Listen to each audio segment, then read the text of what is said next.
Bonsoir à tous, nous sommes ensemble pour notre émission politique. Ce soir, je reçois Harry Chalus, président de la région Guadeloupe. Avec lui, nous ferons un petit tour des différentes problématiques qui se posent sur notre territoire. Et puis, nous aborderons bien sûr des sujets qui vous intéressent. Dans la deuxième partie de cette émission, vous aurez la possibilité de nous appeler pour lui poser des questions. Alors, je précise, des questions courtes, pour qu'il y ait un maximum de personnes qui pourront s'exprimer au niveau de cette émission. Harry Chalus, bonsoir et merci d'être avec nous. Bonsoir, Madame Boissé. Voilà donc, repartons en n'oubliant pas cette pandémie Covid, mais repartons un petit peu en amont, c'est-à-dire au premier tour des élections municipales. Vous vous êtes impliqué au niveau de la commune de Bémao. Alors, quelle est votre analyse sur les résultats de ce premier tour des élections, notamment à Bémao? Déjà, bonsoir à la Guadeloupe. Je pense que, comme beaucoup l'ont dit, cette élection s'est déroulée dans des conditions très difficiles où beaucoup de personnes ne se sont pas déplacées à cause du Covid. Nous avons eu quand même 12 maires élus en Guadeloupe dès le premier tour. Je pense que ceux qui se sont déplacés pour aller voter pour leur candidat. Je ne me suis pas impliqué depuis 2001. J'ai toujours été candidat à la ville de Bémao et je suis président de l'Alliance bémarotienne. J'étais sur la liste, c'est tout à fait normal que je sois dans la campagne, dans l'intérêt de Bémao, comme je l'ai toujours défendu. Et aujourd'hui, conseiller municipal, je pourrais encore plus m'exprimer car pendant 5 ans, j'ai évité de m'exprimer, j'ai évité de me mêler pour qu'on ne puisse pas dire que c'est moi qui commande. Aujourd'hui, je suis conseiller municipal, j'aurai ma pierre à apporter à l'édifice avec l'équipe un peu rajeunie, avec des jeunes adjoints au maire, je crois qu'il y a 5 nouveaux, comme beaucoup de communes ont fait, pour pouvoir travailler, continuer à travailler pour Bémao et pour la Guadeloupe. Harry Chalus, avez-vous le sentiment que cette victoire, c'est votre victoire, puisque on connaît l'emprise que vous avez sur le territoire de Bémao. Donc, pour gagner cette élection, il était nécessaire que vous soyez sur cette liste?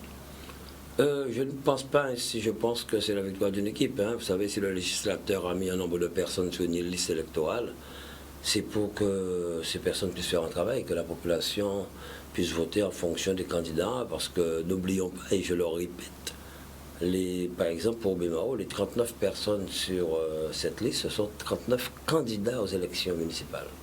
La population ne vote pas pour un maire, la population vote pour une équipe municipale. Et c'est le conseil municipal qui désigne son maire et ses adjoints. Donc moi je pense que je me suis battu pour sortir au Bémao où elle était à l'époque. Je continuerai à le faire avec une équipe, comme je l'ai dit, rajeunie, une équipe qui a l'envie. Bémao fait partie des 4-5 communes qui a une très bonne gestion financière, qui s'est beaucoup développée, qui a fait du bon travail.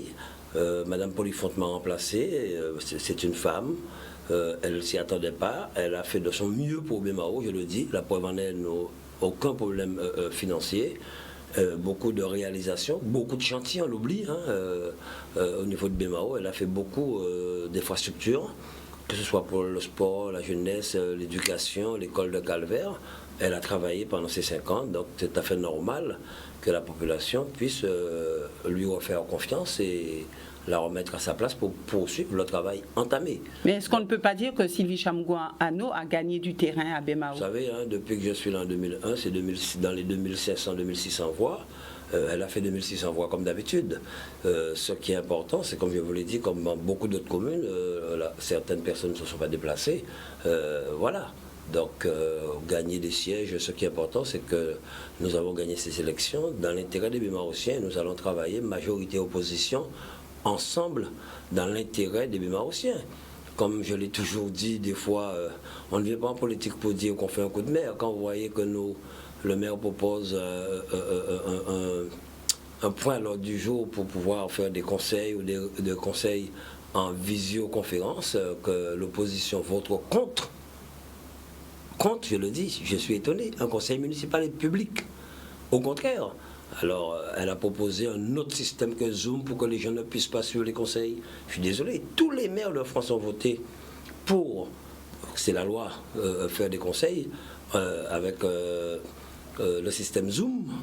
Elle a voté contre parce qu'elle dit non, il ne faut pas que tout le monde entende. Non, un conseil municipal est public et c'est une obligation, sauf cas majeur où certains demandent le huis clos. Mais comme je vous le dis, moi je ne m'attarde pas à cela. Nous avons des projets pour Bemao pour continuer à développer Bemao et c'est ce que nous ferons avec l'équipe municipale en place, avec l'opposition si elle veut être une opposition constructive pour Bemao. Maintenant, vous êtes le président de région. Plusieurs de votre majorité régionale se présentent au deuxième tour de ces élections, deuxième tour le 28 juin. Est-ce que vous allez vous impliquer maintenant qu'à Bemao les choses ont été faites? Est-ce que vous allez vous impliquer aux côtés de certains, puisqu'on sait bien que beaucoup se réclamaient de votre soutien? Vous savez, hein, en fonction du temps, parce que vous savez, c'est pas facile. Il y a quoi? Il y a 20 communes encore, je crois que c'est ça, 20 communes encore qui doivent retourner oui, au 20 communes. Tour.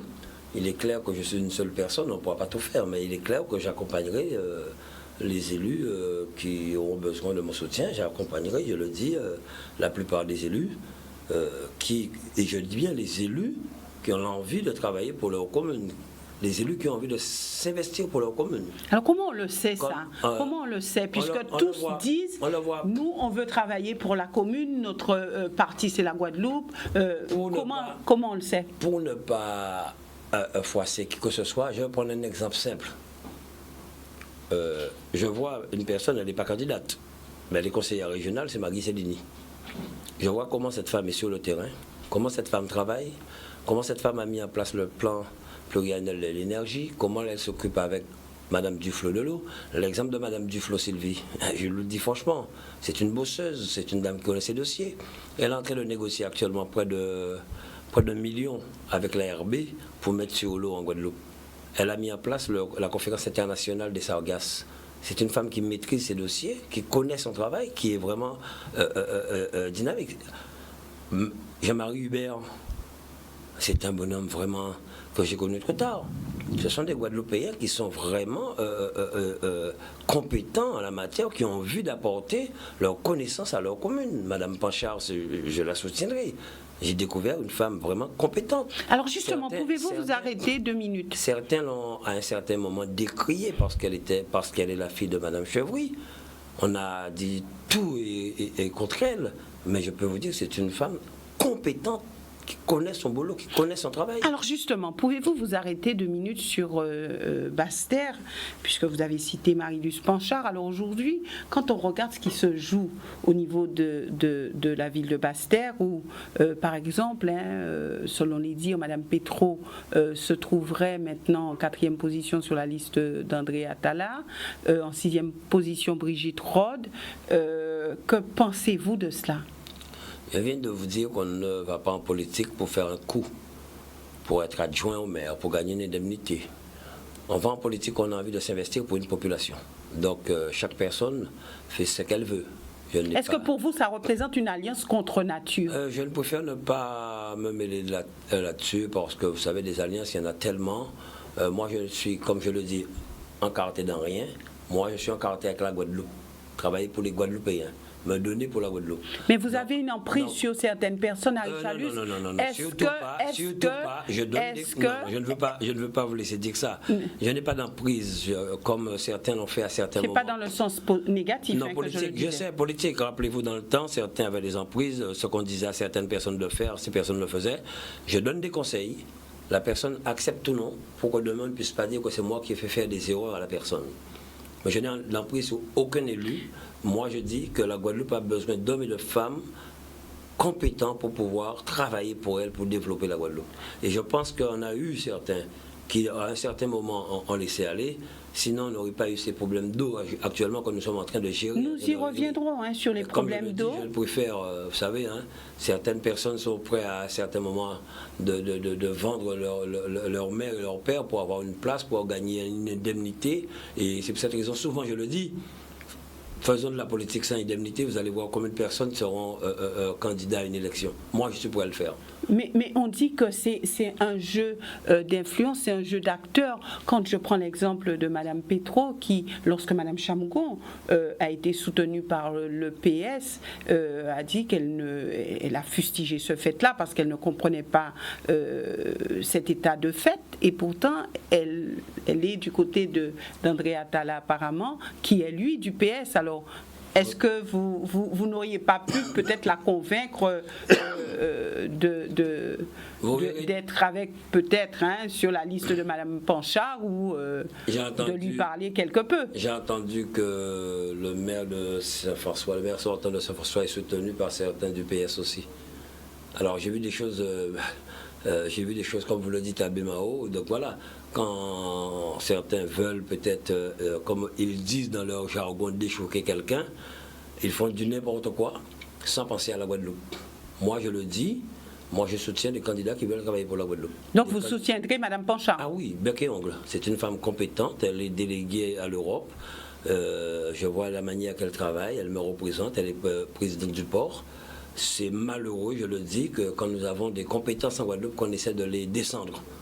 Et ça, c'est triste. Je n'ai jamais fait ça, je ne ferai jamais ça. Mais tout se paie un jour. Moi, je dis qu'on a des compétences en Guadeloupe qu'il faut faire confiance aujourd'hui. Et je la soutiendrai parce que je sais ce qu'elle fait à mes côtés au niveau de la région, pour la Guadeloupe et pour aussi, je le dirais, les autres îles, parce que c'est elle qui gère Interreg aussi. Donc, c'est une femme qui a sa place, qui connaît les dossiers, qui maîtrise les dossiers, surtout comme Jean-Marie Hubert et d'autres. Alors, est-ce que l'impact d'Harry Chalus suffira pour lui permettre de remporter cette élection? Mais moi, comme je le dis en politique, je préfère perdre par honnêteté que gagner par tricherie et trahison. Et c'est ma devise. Perdre par honnêteté que tricherie et trahison. Je soutiens un candidat à Sainte-Rose qui est Henri Acou, parce que c'est un bonhomme qui est compétent, qui a été directeur de la sécurité sociale. Et ce bonhomme a fait tellement en Guadeloupe que beaucoup d'entreprises ont pu continuer à vivre. S'il y avait quelqu'un d'autre, je ne pense pas qu'on serait là. Donc, comme je le dis, moi, c'est la compétence et la Guadeloupe d'abord. Et au Gosier? Pour l'instant, j'attends de voir ce qu'ils vont faire au Gosier. Comme je leur ai dit, il faudrait qu'ils se mettent ensemble pour le Gosier. On ne peut pas avoir plusieurs candidats de la... Pour l'instant, c'est Cédric Cornet qui est sorti en tête. Est-ce qu'on pourrait vous retrouver... Non, aux côtés de Cédric Cornet? On ne peut pas me retrouver du côté de Cédric Cornet. J'ai été le suppléant de Jacques Gillot. C'est un bonhomme qui m'a accompagné, qui m'a conseillé. Je ne peux être que du côté de Jacques Gillot. Ça, c'est clair. Comme je vous le dis, je suis honnête. Il n'y a pas d'honnêteté en politique, mais Harry Chalus essaiera de rester honnête en politique. Et ADE, par exemple? ADE, je ne me suis pas mêlé au ADE. Je pense que, bon, j'ai des amis qui sont candidats. Le maire de DE, que peut-on lui reprocher? Que peut-on reprocher à Jeanne Marc? Elle fait du bon travail, sa commune avance, voilà. Bien que, bon, on ne peut pas reprocher aux autres candidats de vouloir peut-être se placer, se mettre en selle pour demain. Mais je ne préfère ne pas me mêler dans ces communes-là. Vieux habitants non plus? Vieux habitants, il est clair que je soutiens Bissarbo. Ouais. J'ai une jeune Jennifer Linon qui s'occupe de l'insertion, qui s'occupe de la jeunesse en Guadeloupe, qui fait un très très bon travail pour la Guadeloupe. Ce sont des jeunes que je vais lancer actuellement. Et c'est pour cette raison que je vous ai dit dernièrement que dès la fin de ce deuxième tour, je vais déclarer l'Alliance guadeloupéenne de manière à préparer et à former les jeunes élus des 10-15 prochaines années. Pas pour dire que c'est tel qui est candidat ou pas candidat, pour préparer qui fait quoi, quelles sont les responsabilités, pourquoi on va en politique, c'est quoi la gestion budgétaire, c'est quoi les politiques publiques. Non, partout les politiques publiques, voilà. Je pense qu'actuellement, c'est ce qu'on a besoin. On ne peut pas se permettre un jour, un matin, de se lever pour dire que je suis candidat. Quand on voit des communes en difficulté en Guadeloupe, on voit 9 candidats, 11 candidats, on se pose des questions. À Gourbert, par exemple? Il est clair qu'à Gourbert, moi j'ai de très bonnes relations. Je ne pourrais peut-être pas aller à Gourbert soutenir le maire, mais j'ai de très bonnes relations avec le maire de Gourbert. C'est quelqu'un que j'apprécie, qui m'apprécie, qui gère sa commune convenablement. Donc voilà. Donc, vous n'allez pas faire le tour de toutes les communes avec moi. Enfin, quelques-unes. Je pense qu'on perdra du temps. Il y a plein de choses à dire concernant la suite. Juste Pointe-à-Pitre, Harry Chalus. Je ne me mêle pas dans les communes, il n'y aura pas d'alliance. Ah, voilà. Donc là, vous êtes clair? Ah, si je suis clair. où il n'y a pas une alliance, tout le monde veut être maire, tout le monde veut être candidat.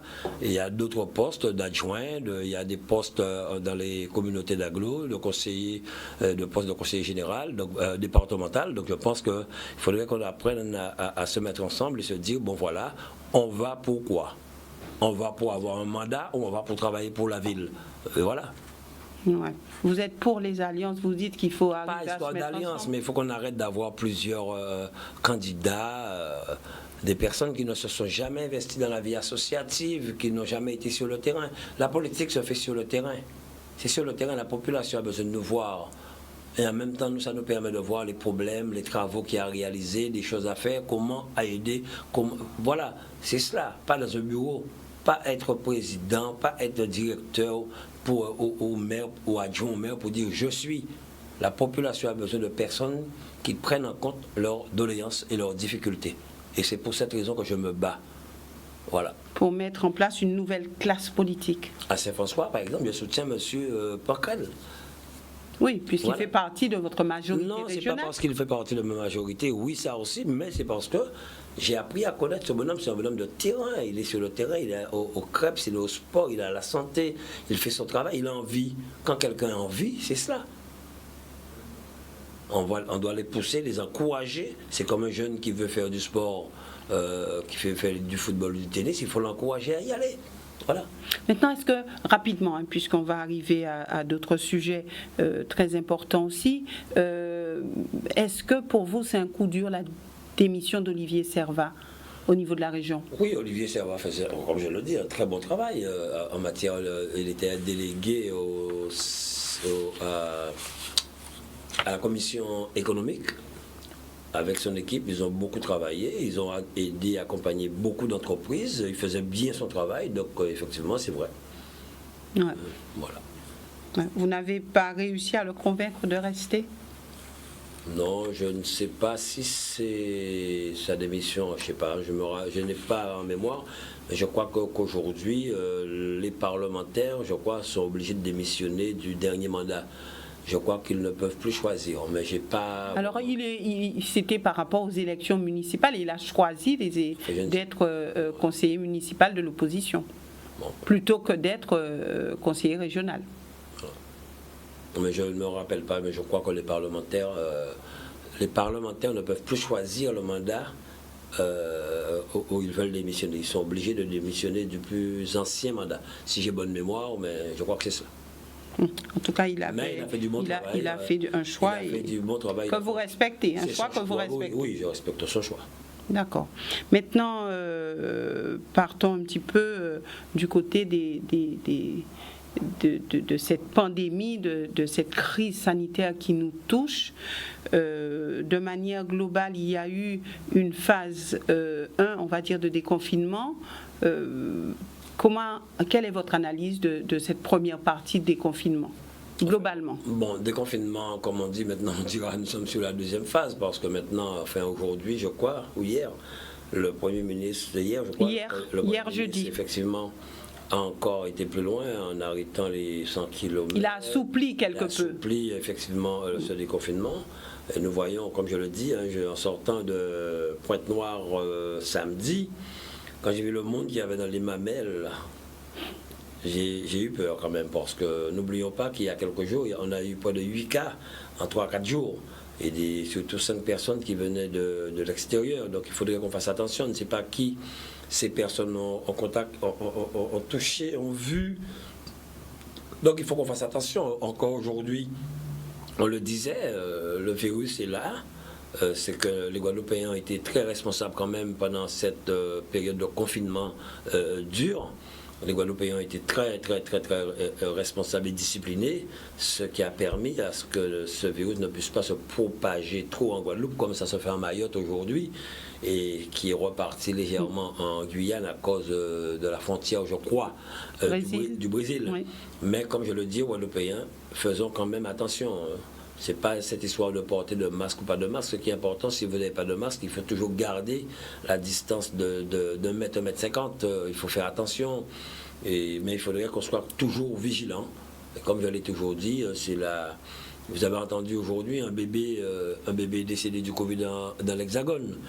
Donc il faut faire attention, il y a des foyers qui peuvent repartir. Nous avons aussi, j'espère, je pense, la chaleur qui nous aide beaucoup. Nous allons entrer en période de pluie au mois de juin, il faudrait qu'on fasse attention, en période où il fait frais.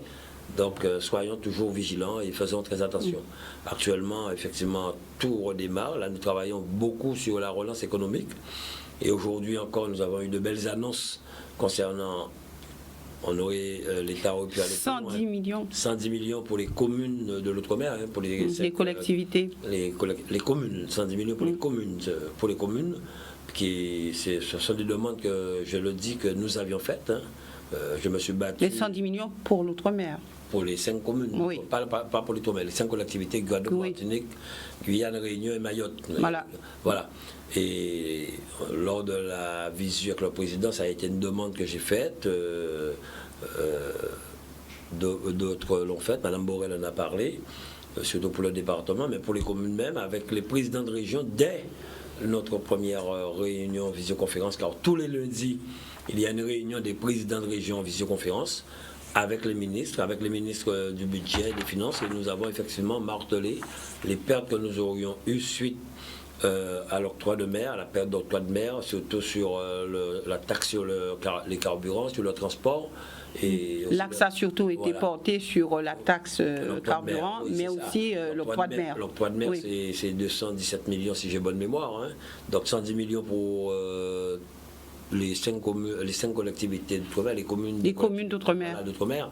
Bon, on verra en fonction des analyses que feront les communes, comment, mais je pense que c'est pas assez. Vraiment, c'est pas assez, c'est déjà un geste. On dit pour les régions entre 40 et 50 millions. Enfin, pour les régions, c'est 5 milliards 4 pour les régions et dont 2 milliards, je crois, 7 pour les départements, il y en a plus. En fait, le ministre dit que c'est un chiffre qui sera affiné au fur et à mesure. En fonction des... Effectivement, nous avons été auditionnés missionnés par l'État pour voir un peu, notamment M. Cazeneuve et un autre parlementaire, pour voir un peu les pertes que nous avons. Nous avons fait remonter un peu, nous avons une visioconférence aussi avec la ministre de l'Outre-mer, avec le Premier ministre, où chaque président de région a fait part un peu de ses difficultés, ses pertes, et comme à la région Guadeloupe, c'est 45 millions que la région risque de perdre, surtout que nous avons fait beaucoup d'efforts dans le cadre du contrat de Cahors pendant les 2 années avant. Donc aujourd'hui, si il y a cette aide, ils ont accepté, parce que même ici, je vous l'ai dit, que j'avais demandé... c'est dans le plan global d'urgence ? Non. J'avais demandé, je vous l'avais dit ici, j'avais demandé à l'État de pouvoir garantir les recettes de 2019 pour que nous puissions tenir la route. Et c'est un fonds de garantie, c'est une garantie fiscale, hein, comme il l'a dit pour les communes, et une aide pour les collectivités, notamment régions et départements. Alors ils disent 2,7 milliards pour les départements. Voilà. Donc on attend de voir comment ça va se décliner. Mais ce qui est plus important, c'est les 1 milliard qu'on met pour les collectivités, notamment le ministre de l'Outre-mer et l'FD. Et j'espère qu'avec ce milliard, nous allons pouvoir vraiment relancer le BTP sur les grands projets structurants. Parce qu'on parle souvent des pertes économiques, on parle des entreprises, mais on oublie le BTP qui embauche beaucoup de Guadeloupéens. Donc c'est une manière de dire aux chefs d'entreprise, ne vous inquiétez pas. Je ne dis pas de ne pas vous serez aidé à une hauteur qui vous permettra de relancer votre entreprise. On ne pourra pas dire ça. Ce qui est important pour nous aujourd'hui, ce que nous avons fait et d'autres collectivités, c'est déjà relancer rapidement tous les chantiers qui étaient en cours, ce que nous avons vu ce matin. Par exemple, Perrin, les chantiers que nous avions, reprendre ces chantiers pour pouvoir effectivement rapidement payer les factures aux entreprises. Nous avons fait un gros effort de paiement des factures pendant ces 2 mois. Aujourd'hui, je peux dire que nous avons fait un très très grand effort pour pouvoir payer toutes les entreprises. Nous sommes à moins de 30 jours aujourd'hui de paiement, notamment Guadeloupe Formation, même 7 millions de factures qui étaient en retard payées aujourd'hui. Mais dans ce milliard que je vous disais, c'est pouvoir effectivement essayer de mettre cet argent sur les projets structurants, permettre aux BTP, aux entreprises de travailler, mais aussi avec la CCI, accompagner aussi les petites entreprises. Et dans ce cadre-là, nous souhaitons mettre en place une équipe d'experts pour pouvoir accompagner les petites entreprises. Car il est clair, il faut le dire, je reçois des appels tous les jours, il y a des entreprises qui ne tiendront pas. Qui n'arrivent pas peut-être à aller sur le portail, qui n'arrivent pas à remplir les documents, qui n'arrivent pas à remplir les dossiers. Nous avons 2 millions dans le volet 2 du Fonds national de solidarité. Et là, nous allons mettre en place, avec la CCI, je dois appeler et voir M. Vialcolé cette semaine, une équipe d'experts, des experts financiers, pour pouvoir accompagner ces entreprises à monter des dossiers pour qu'ils ne puissent pas rester en retrait. Donc nous mettrons tout en œuvre pour pouvoir accompagner. Ce que nous voulons, c'est éviter un maximum de licenciements en Guadeloupe. Vous avez entendu aujourd'hui, Renault va licencier 4600 personnes en France, donc 15 000 en tout. Donc je dis à tous les agents des collectivités, dis bon Dieu, merci Union Travail. En Amérique, c'est plus de 38 millions de licenciements. Plus de 38 millions avec ce Covid. Donc je dis à chaque agent d'une collectivité territoriale aujourd'hui, les préfets médias soit là, dit bon Dieu, merci à donc collectivité, respectez le travail, fait travail. Car si j'étais, moi je n'aurais pas aimé être à la place des personnes aujourd'hui qui risquent de perdre leur travail parce qu'ils sont dans le privé et qui font du bon travail. Donc on mettra en œuvre un maximum de choses avec la CCI, avec le monde économique, avec les organisations professionnelles pour pouvoir accompagner toutes les filières. Par exemple... Alors nous y reviendrons, si vous le permettez, d'ici quelques instants, puisque nous devons marquer une courte pause et puis revenir sur ces sujets qui intéressent les chefs d'entreprise, mais aussi tous les Guadeloupéens. À tout de suite.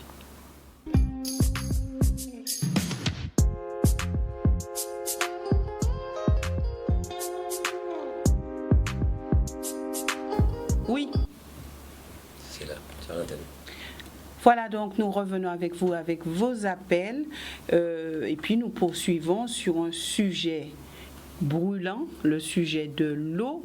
Alors, avant je n'ai pas fini sur l'économie en parlant des aides que nous apportons. Par exemple, nous avons hier en commission permanente voté une aide pour les fleuristes qui ont des difficultés aussi pour pouvoir produire des bouquets de fleurs, surtout que nous sommes à l'approche des fêtes des mères. Donc nous les accompagnons pour pouvoir offrir aux mères de Guadeloupe des bouquets de fleurs pour la fête des mères. Ça va les soulager, comme nous l'avons fait pour le melon, comme nous l'avons fait avec les guaflores pour les paniers et avec la banane. Donc là, nous allons passer par les fédérations d'associations de personnes âgées, de familles. Donc en fait, vous aidez tous les secteurs? Les secteurs que nous pouvons accompagner en ce sens. Nous avons voté 600 000 € pour les accompagner en ce sens. Donc c'est une manière de pouvoir les relancer. Et c'est sur toute la Guadeloupe. Je crois que nous aurons peut-être 4000 bouquets de fleurs à distribuer, que les fleuristes vont distribuer, qui sont affiliés à la fédération.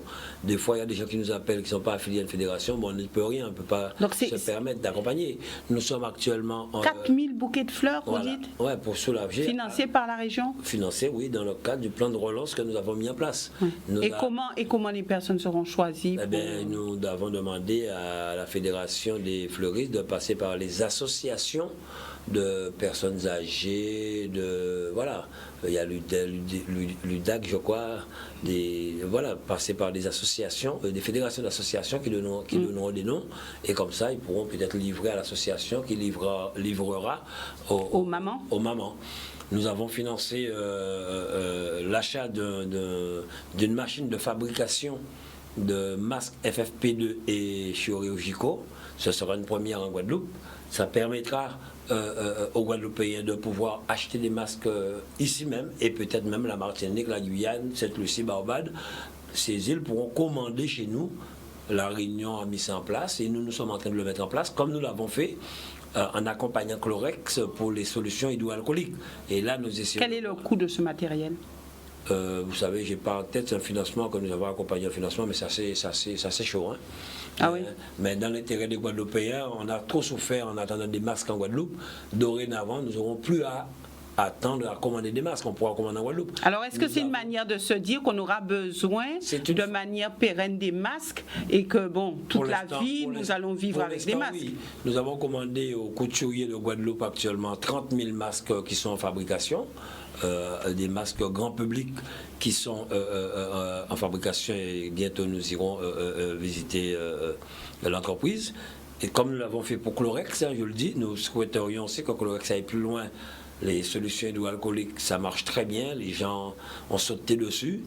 Et pourquoi pas aussi, en même temps, des gels hydroalcooliques permettent à Chlorex de faire les deux pour pouvoir créer de l'emploi aussi en Guadeloupe. C'est un nouveau modèle économique. Et là, actuellement, la région est en train de retenir sur un marché lancé une entreprise parce que nous avons commandé 5 millions de masques pour la Guadeloupe, pour toutes les communes de la Guadeloupe. 5 millions de masques? 5 millions de masques. Vous les avez commandés où? Eh bien, c'est l'entreprise qui aura son marché qui fera venir ces masques. Nous devons retenir une entreprise, je crois que c'est lundi ou mardi que la commission va délibérer, retenir une entreprise sur les personnes qui ont répondu à l'appel d'offres pour cela. Donc aujourd'hui, c'est une manière de protéger les Guadeloupéens, savoir que nous avons ça. Pour les entreprises aussi, que nous allons accompagner, les associations, nous avons mis le maximum, car actuellement, nous avons cette possibilité de le faire avec les mesures prises par l'État, par l'Europe, pour pouvoir soutenir toutes les filières. Comme je le dis, souvent on parle de commerce en pensant Jarry, mais nous avons des coiffeurs, vous avez des ostéopathes, vous avez des médecins, des libéraux. Donc, il faut accompagner toutes ces personnes qui, à un certain moment, n'ont pas travaillé pendant 2 mois. Alors, imaginons un scénario et qu'on vous dise, Monsieur le Président, écoutez, à partir du mois de juin, ce virus a disparu. Alors, tout ce qu'on aurait commandé en masque et tout ça, est-ce que, ce ne serait pas un mauvais calcul? Est-ce que cet investissement ne serait pas un investissement à perte? Rappelez-vous, au niveau de l'État français, ils avaient commandé un nombre de masques il y a des années pour le virus N1. Oui. Heureusement qu'ils avaient ce stock-là. Avec ce virus-là, ce virus peut disparaître, mais on peut avoir un autre virus, on peut avoir un autre problème. Un stock qui était quand même périmé. Non. Il y avait sur le stock du gouvernement, il y avait quand même une bonne partie de périmé. Mais ils avaient près de 50 millions de masques qu'ils ont pu se distribuer. Donc vous dites qu'on pourrait les garder pour un prochain virus? On ne sait jamais. Ouais, d'accord. D'accord. Alors avant d'arriver au sujet de l'eau, vraiment je voudrais qu'on puisse l'aborder puisque vous êtes exprimé dessus. Vous avez fait du terrain aussi pour voir un petit peu ce qui se passait. Nous récupérons un appel de téléspectateurs et ensuite nous arriverons sur ce sujet et puis avec vous, essayer de voir quelles sont les avancées ou quand est-ce qu'on pourrait se dire que on arrêterait de souffrir de ce manque d'eau puisqu'on sait que dans certaines communes c'est quand même 1 mois sans eau. Pour certains 26 jours, voire 2-3 semaines. Donc, c'est quand même impensable sur notre territoire. Donc, nous récupérons cet appel. Bonsoir, nous vous écoutons. Allez-y. Oui, bonsoir. Bonsoir. Bonsoir. Comme vous avez dit toujours, je ne me cache pas derrière mon téléphone anonymement. Je prends des responsabilités, je suis ministre de mon journal. Et je voulais vous demander, Président Chaly, de vous voir très actif. Et je vous félicite pour ça, parce que les hommes actifs, en dehors des élections municipales et en fin de compte, en dehors des élections, doivent aussi à côté de la population, voir ce qui ne va pas, ce qui va, et aussi pour sensibiliser, éduquer notre population. Parce que là, vous êtes en train de travailler avec peut-être les collectivités d'agro ou en ce qui concerne les déchetteries, et on constate que malgré le Covid, la Guadeloupe se retrouve encore confrontée à autant de difficultés sur le plan environnemental par manque d'incivilité. J'espère que vous allez continuer de travailler avec Mme Gustave. Mais je voulais vous dire, Président, régulièrement dans vos propos, vous dites que vous travaillez pour la Guadeloupe, vous ne faites pas de la politique régulièrement. Enfin, je vous dis grosso modo, de la manière dont vous interprétez ça. Mais je connais pas mal de membres de votre majorité qui utilisent ce que vous faites pour la population, rien que dans le cadre de la politique politicienne. Et vis-à-vis de vous, Président, ça me dérange. Parce que je me rappelle quand le président Gillot avait dit qu'il allait sanctionner les gens qui n'allaient pas respecter la population, ça n'a jamais été fait. Et là, je constate que vous dites que vous avez une façon de travailler qui ne correspond pas à certaines personnes qui sont autour de vous. Et j'aurais aimé que ça change en Guadeloupe grâce à de la manière dont vous travaillez aujourd'hui. Président, vous vous occupez aussi de l'eau. C'est bien de faire revenir, de voir ce qui ne va pas au niveau de l'eau. Je vous félicite aussi pour ça. Seulement, je ne sais pas si vous connaissez l'état de nos nappes phréatiques. Est-ce que vous avez déjà étudié ce dossier? Et rien que pour ça, je vous demandais peut-être si vous n'avez pas encore fait, de bien regarder l'état des nappes phréatiques, puisque nous ne serons pas d'ici quelques années uniquement avec de l'eau douce. Regardez ça. Et je vous demandais aussi, en ce qui concerne la mise en place des citernes dans les familles, selon les ressources, renforcer cette opération, parce que l'unité petit, comme vous-même, comme moi-même, nous avons qu'à l'eau, la pluie qui est filtrée par un drap blanc, par du souffle. Et nous parlons, nous faisons des femmes et des hommes tout petit. Alors, on sait que l'eau douce, l'eau abondée, la qui a tombé là, qui nous capte dans le grand comme là, donc on reprend ça d'une autre manière et on mettre des fils, même pour que la population ne manque pas d'eau du tout, vis-à-vis de ce qui nous attend sur l'état démocratique. Merci, madame. Bonne soirée à vous deux. Merci, madame. Merci à vous. Déjà, pour répondre à la première question, c'est clair que, bon, vous savez, nous ne sommes pas tous nés dans le même moule.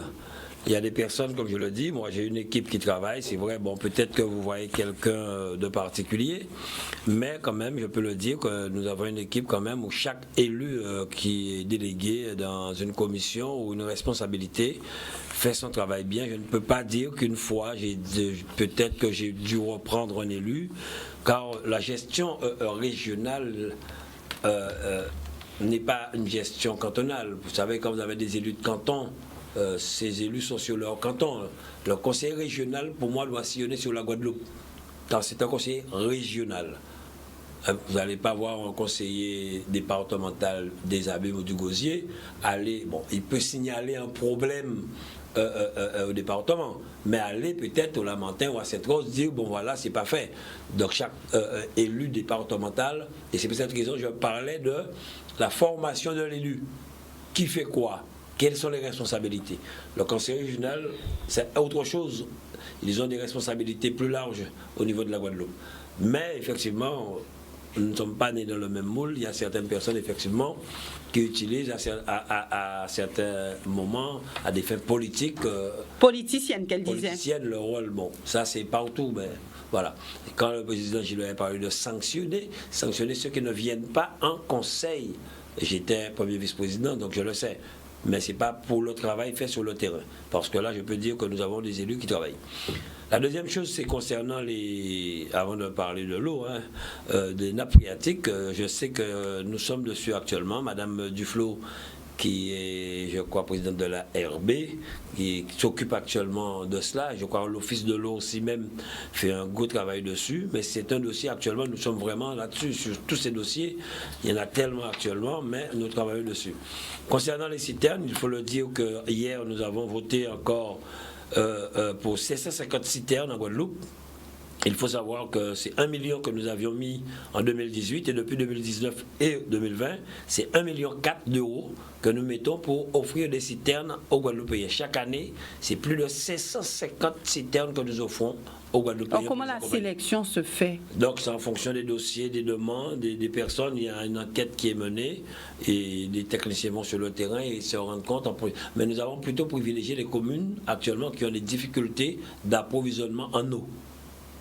nous avons plutôt privilégié. Comme pareil, les 22 000 compteurs qui sont en train d'être changés en Guadeloupe, la région participe à hauteur de millions pour pouvoir changer les compteurs, pour s'il y a une fuite dans le compteur, pour que la personne ne puisse pas payer des fuites d'eau. Mais vous avez tapé du poing sur la table, et nous avons déjà d'autres appels, mais vous avez tapé du poing sur la table en disant que si fin juin, une solution n'était pas trouvée, en tout cas en termes de structure unique de l'eau, que vous ne mettrez pas 1 euro sur l'eau, est-ce que c'est un ras-le-bol de votre part, ou est-ce que c'est une manière de sensibiliser ceux qui sont contre cette structure unique? Qui traînent des pieds. Moi, je pense qu'on entend tellement de personnes parler d'aujourd'hui. Je suis d'accord. Il y a plus de 20 ans que ça existe. Des choses n'ont pas été réalisées dans le temps. Aujourd'hui, nous sommes en train de le payer. Les élus en place le paient. Nous sommes responsables, nous ne sommes pas compétents, je le répète chaque fois en matière d'eau. Mais pour moi, l'eau fait partie de l'économie du pays. Quand vous allez dans les hôtels au Gosier, il n'y a pas d'eau. Ce n'est pas une bonne image pour nous. Donc, nous nous sommes impliqués sur un plan d'urgence mis en place par les EPCI. Tout de suite, la région s'est investie. C'est 36 millions que nous avons mis, fonds européens et fonds propres. Il y a un deuxième plan ODOM mis en place. Tout de suite, la région a mis 10 millions, plus 10 millions de fonds européens, pour que nous puissions, à la deuxième phase qui se fera, que l'État a voulu, dans le cadre du contrat de convergence. Aujourd'hui, je dis que nous avons promis à la population d'arrêter les tours d'eau en 2 ans. Les 2 ans sont arrivés. De créer une structure unique le 1er janvier 2020, nous sommes en mai 2020. Les techniciens des EPCI, du département, de la région avec l'État ont travaillé sur un projet.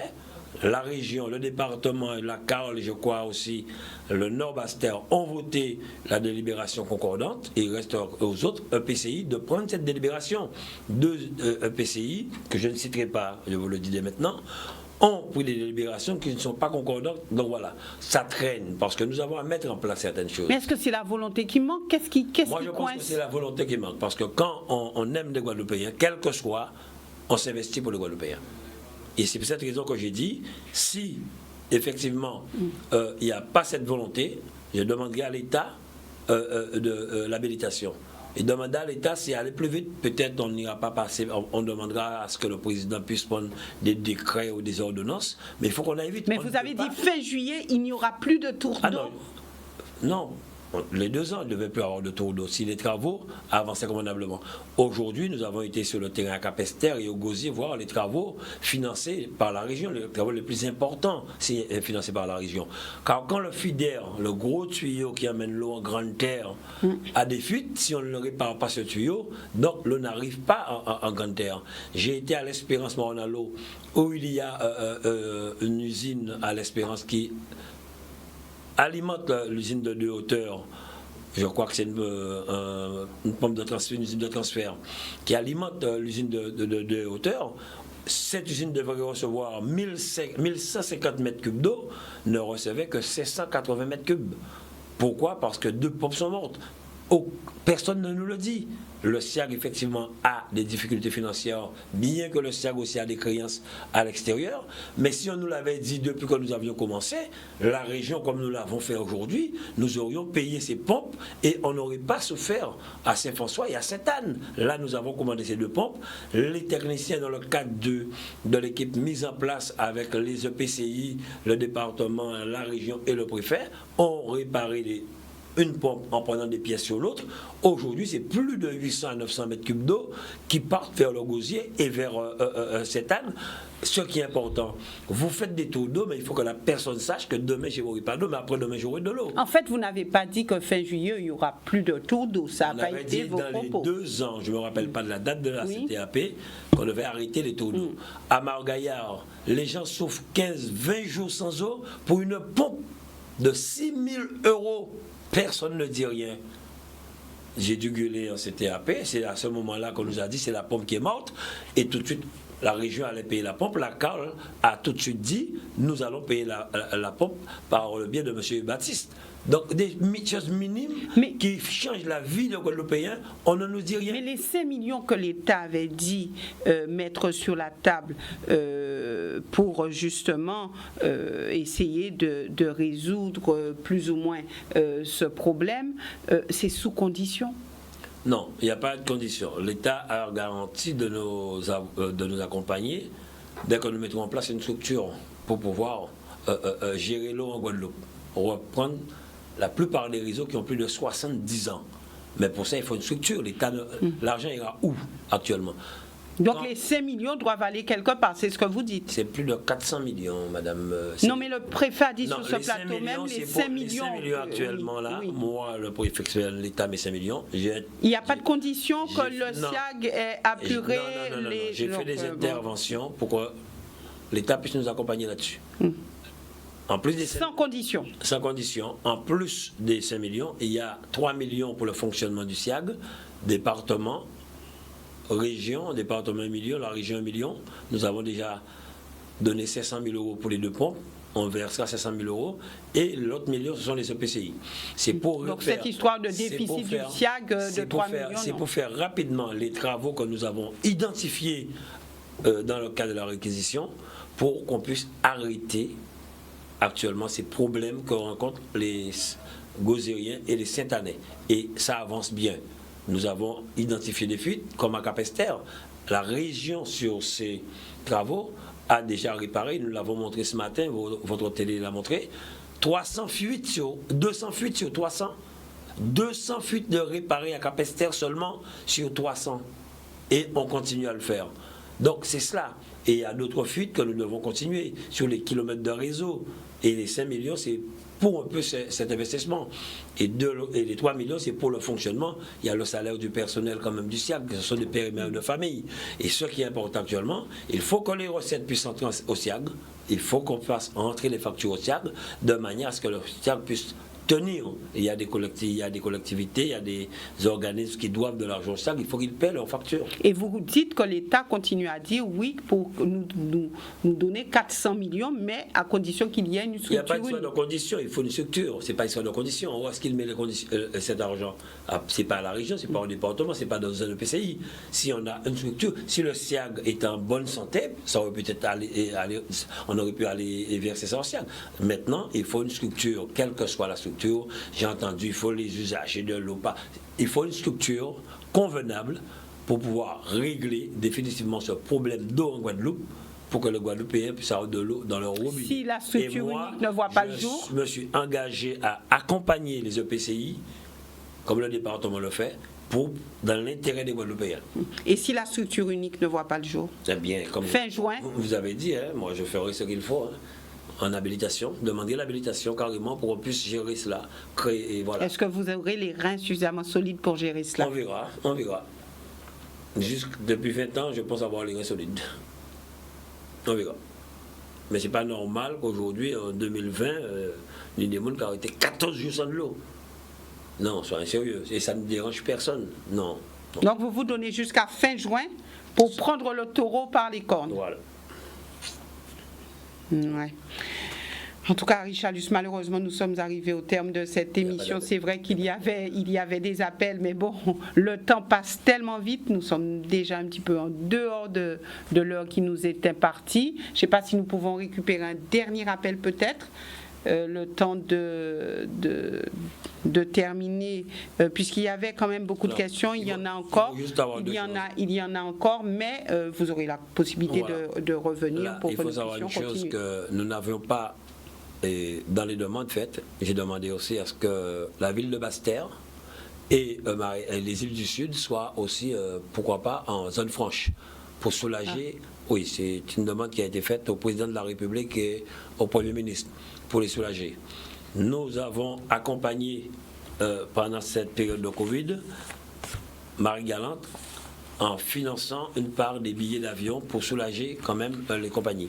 Je les ai rencontrés il n'y a pas longtemps et j'ai demandé au service de la région de pouvoir maintenir jusqu'à la fin de l'année le temps de lancer la délégation de service public, car nous sommes compétents en matière de transport, pour pouvoir assurer 2 vols à Marie-Galante par les 2 compagnies, Air Antilles et je crois Air Caraïbes, en attendant par convention, pour permettre quand même aux compagnies aériennes. C'est une manière aussi de les accompagner, de les aider.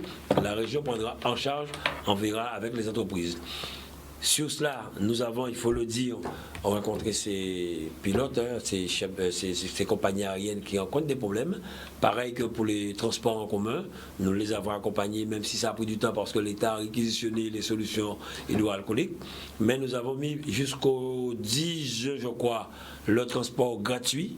Nous allons prendre en charge ce financement. Tous les transports de la Guadeloupe interurbain que nous avons la charge. Et à un prix minime et à la fin du mois de juin. C'est pour les soulager.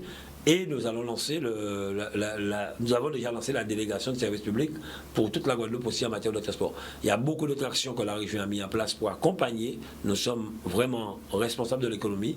Nous voulons booster. Alors combien vous avez mis sur tout ça?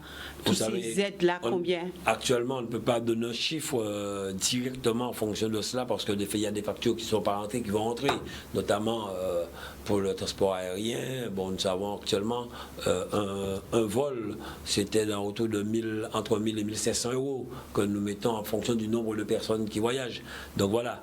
Donc nous prendrons notre part. Vous avez budgétisé tout ça? Tout ça était déjà budgétisé et... À hauteur de combien à peu près? Non, c'était budgétisé. Ce sont des aides que nous devrions apporter normalement. Ce sont des sommes qui étaient budgétées sur autre chose que nous avons dû transférer.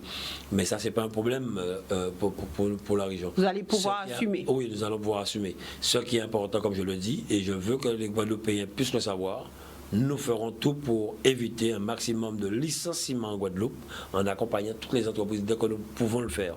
Nous avons mis des portails en place, nous avons plusieurs équipes qui travaillent sur tous les dossiers de financement. N'hésitez pas à aller sur le portail économique de la région. Monsieur Denis Céleste, Monsieur Ancelade José, le directeur, il y a aussi pas Monsieur Vin, j'oublie son nom, ils sont à la disposition, ce sont les directeurs des entreprises de Guadeloupe et nous travaillons en concertation avec la CCI, le monde économique, pour pouvoir suivre les entreprises qui ont des difficultés, que ce soit l'agriculture, que ce soit la pêche, nous accompagnons tout un chacun. Donc la région est en marche? La région a toujours été en marche. Comme je le dis, quitte à augmenter notre délai, là, c'est pas nous, comment on va dire, pas moi qui fait Covid vient en Guadeloupe. Covid vient, il faut nous accompagner, pas nous. Et quand on a dit, et pour vous dire une chose importante, Harry Chalus, là pour faire un travail, content ça y a fait, si demain il parle, il est bien aussi à Kazaï. Donc c'est une manière de dire que vous ne faites pas ça en prévision des prochaines élections régionales. C'est un peu ce que vous êtes en train de nous dire. Madame vous l'a dit, hein, j'ai toujours été un homme de terrain. J'aime la Guadeloupe. Nous sommes en belle région, en celle-ci, comme on dit, un homme sérieux à l'entourage. Il faut arrêter de... Et vous êtes un homme sérieux? Je pense l'être, je fais mon travail avec cœur et amour, c'est ça qui est important. Et c'est pour cette raison que je dis souvent, il faut arrêter de pousser certaines personnes à devenir des maires pour dire que c'est groupe politique en Nipimé, groupe politique en Nipimé, les sénatoriales, les non, on a besoin d'hommes et de femmes responsables qui aiment la Guadeloupe. Et c'est pour cette raison que je me battrai pour la Guadeloupe tant que je pourrai. Même si demain, je ne suis plus en politique, je me battrai pour la Guadeloupe, on me verra sur le terrain parce que la Guadeloupe méritait qu'elle ait occupé d'elle comme belle madame. Merci. En belle madame, mais en belle et bon madame. Merci Harry Chalus d'être venu sur ce plateau. On aura bientôt le sport, à s'occuper du sport, de la culture. Tout ça aussi, il faut aider après. De toute façon, il y a encore beaucoup à dire et peut-être que nous ferons une émission spéciale pour que vous puissiez répondre aux questions des Guadeloupéens. En tout cas, désolé de ne pas avoir pu récupérer plus d'appels que cela, mais c'est partie remise, je dirais. Excellente soirée, excellent week-end à tous.